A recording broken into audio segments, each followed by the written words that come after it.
ও দয়ার মালিক, আরশের মালিক, কুরসির মালিক, তোমার কুদরতের নজর দ্বারা তাকিয়ে দেখো রে আল্লাহ, তোমার কিছু গুনাহগার বান্দা তোমার কাছে ক্ষমার জন্য হাত তুলে আমিন আমিন করেছে। ও দয়াময়, ইকো কমান, ইকো কমান। সংসদ, পার্লামেন্ট, সকল অফিস আদালতের দরজা বন্ধ হয়ে গেছে। আল্লাহ রে, সকল প্রধানমন্ত্রী, মিনিস্টার, সকলের দরজা বন্ধ হয়ে গেছে। এলাকার চেয়ারম্যান, মেম্বার, সকল মানুষের ঘরের দরজা বন্ধ হয়ে গেছে।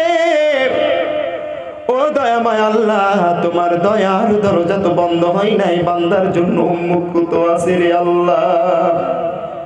তোমার বান্দার আমিন আমিন বলে কি চায়? আমি গুনাহগার তো জানি না, কেঁদে কেঁদে দরখাস্ত করে তোমার কাছে